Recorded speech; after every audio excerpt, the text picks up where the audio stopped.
जी students, अब हम discuss करेंगे स्ट्रक्चर ऑफ बाइल एसिड्स। आपके नोट्स में पेज नंबर 585 पर ये दिया गया है।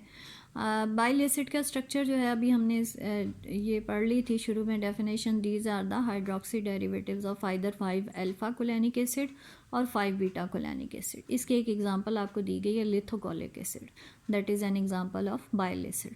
इसमें आप देख रहे हैं कि कोलैनिक एसिड है आपके पास, 5 बीटा कोलैनिक एसिड है और उसके साथ 3 पोजीशन पे हाइड्रोक्सिल है जिसकी अल्फा कॉन्फ़िगरेशन है। और हमने ये भी कहा था कि चूँकि ये हाइड्रोक्सी डेरिवेटिव्स हैं, इनकी आप डिहाइड्रेशन करें और बाद में रिडक्शन करें तो आपके पास या तो 5 अल्फा कोलैनिक एसिड बन जाएगा या 5 बीटा बन जाएगा। तो वही रिएक्शन यहाँ पे केमिकल इक्वेशन की फॉर्म में दिया गया है कि आप इसकी डिहाइड्रेशन करवा दें। तो आपके पास डिहाइड्रेशन में क्या होगा, हाइड्रोक्सिल के एडजेसेंट कार्बन में से हाइड्रोजन ने निकलना है, वो ऊपर से भी निकल सकता है, नीचे वाले कार्बन से भी निकल सकता है।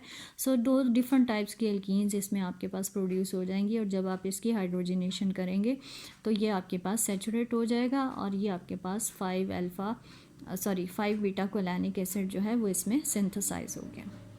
अब ये तो हमें पता चल गया कि ये हाइड्रोक्सी डेरिवेटिव्स हैं। अब वो हाइड्रोक्सिल की पोजीशन जो है वो कोलैनिक एसिड के ऊपर किस तरह से जो है वो आप आइडेंटिफाई करेंगे, तो उसके लिए हम ये देखते हैं कि position of hydroxyl group in bile acid जो है वो कैसे फाइंड आउट करनी है।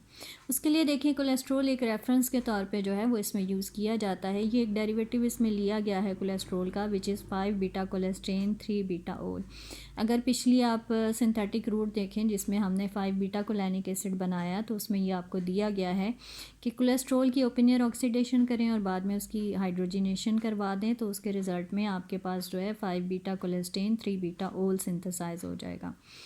इस कंपाउंड की क्रोमियम ट्राइऑक्साइड से ऑक्सीडेशन करें पहले, उसके बाद नाइट्रिक एसिड के साथ क्रोमियम ट्राइऑक्साइड क्या करेगा, इसका हाइड्रोक्सिल जो है उसको ऑक्सीडाइज कर देगा और वो C डबल बॉन्ड O में बन जाएगा, कन्वर्ट हो जाएगा। जैसे कीटोन बनेगी नाइट्रिक एसिड इसकी फर्दर ऑक्सीडेशन कर देगा कीटोन की। अब कीटोन जब ब्रेकअप हो जाएगा तो यहाँ से अगर ब्रेकअप होता है तो ये आपके पास 2 कार्बोक्सिलिक बन जाएंगे। इस तरह से देखें, ये भी COOH और ये COOH। और इस कंपाउंड की जब आप फर्दर ऑक्सीडेशन करेंगे तो फिर साइड चेन इसकी ऑक्सीडाइज होती है और साइड चेन में जहाँ पे ब्रांचिंग है वहाँ से ऑक्सीडेशन स्टार्ट हो जाती है तो ये आपके पास COOH आ जाएगा। ये जो इसमें एक ट्राई कार्बोक्सिलिक एसिड बना है इस कंपाउंड को लिथोबायलेनिक एसिड के नाम से रिपोर्ट किया गया है। उसके बाद देखिए नेक्स्ट पेज पर आपके पास ये आ गया है लिथोकोलिक एसिड। लिथोकोलिक एसिड को भी अगर इसी रूट से देखें क्रोमियम ट्राइऑक्साइड से ऑक्सीडेशन तो हाइड्रोक्सिल ऑक्सीडाइज होकर कीटोन में कन्वर्ट हो गया। बाद में जब इसकी नाइट्रिक एसिड के साथ करेंगे, अब यहाँ पर एरो दिया गया, इसका मतलब वो जो लिथोबायलेनिक एसिड पिछले पेज पे बनी है वही इसमें भी बनेगी। तो यहाँ पे आप देखें C double bond OC position पर आया, अगर आप इसको यहाँ से ब्रेक कर देंगे तो ये COOH वही लिथोबायलेनिक एसिड इसमें सिंथेसाइज हो जाएगा। लेकिन ये सिंथेसिस इस तरह से तो एम्बिगुअस लगती है क्योंकि अगर 4 पोजीशन पर भी हाइड्रोक्सिल होता इसमें लिथोकोलिक एसिड में तो तब भी आपके पास यही वाला डाइकार्बोक्सिलिक एसिड लिथोबायलेनिक एसिड बनने के चांसेस मौजूद थे। सो अगर यहाँ पर 3 पे मौजूद है तो इसमें आप देखें कि ना सिर्फ ये कि बॉन्ड नीचे से टूट सकता है, बॉन्ड ऊपर से भी टूट सकता है। अगर बॉन्ड यहाँ से टूटेगा तो इस सूरत में आपके पास ये वाला डाइकार्बोक्सिलिक एसिड बनेगा। देखिए नेक्स्ट रूट जो है ये कोलेस्ट्रॉल के डेरिवेटिव के साथ इसको जो है वो एक्सप्लेन किया गया है कि अगर बॉन्ड यहाँ से टूटेगा तो फिर आपके पास ये डाइकार्बोक्सिलिक बनना चाहिए और इसकी फर्दर ऑक्सीडेशन पे साइड चेन ऑक्सीडाइज होकर ये प्रोडक्ट बन जाएगी। इसका मतलब आपके पास जो ट्राइकार्बोक्सिलिक एसिड हैं वो 2 तरह के बनेंगे। आप कोलेस्ट्रॉल से बनाएंगे तो तब भी बनेंगे और इसी तरह से लिथोकोलिक एसिड से बनाए तो तब भी आपके पास बनने चाहिए।